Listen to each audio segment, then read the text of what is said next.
मध्य प्रदेश में कांग्रेस ने 2019 के अध्यादेश पर पंचायत चुनाव कराने की मांग की। बीजेपी सरकार के अध्यादेश वापस लेने पर पूर्व सज्जन सिंह वर्मा ने इसे कांग्रेस की बड़ी जीत बताया है। उन्होंने कहा कि किस तरह केंद्र सरकार मुंह के बल गिरी, ठीक वैसे ही बीजेपी सरकार की हार हुई।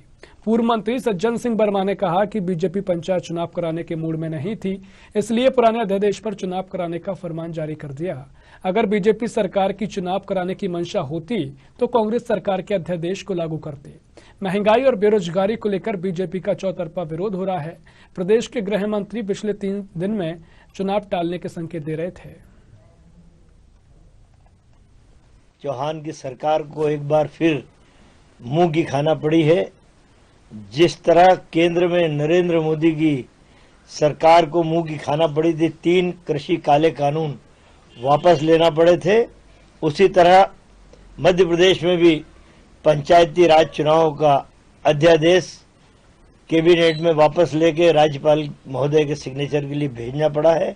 ये पाप शिवराज सिंह चौहान का, ये पाप पिछड़े वर्ग के लोगों के साथ जो उन्होंने अन्याय किया था शिवराज चौहान ने, पिछड़े वर्ग के लोगों को समझ में आ गया मध्य प्रदेश में कि जो रोटेशन और जो चुनाव पद्धति 2019 में कमलनाथ की सरकार ने जो आरक्षण, जो परिसीमन, जो रोटेशन लागू किया था, वो रोटेशन बिल्कुल सही था।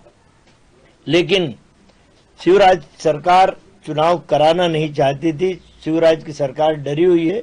महंगाई का विकराल रूप है, किसान की कमर टूट चुकी है, कोरोना की महामारी से लाखों लोग मरे।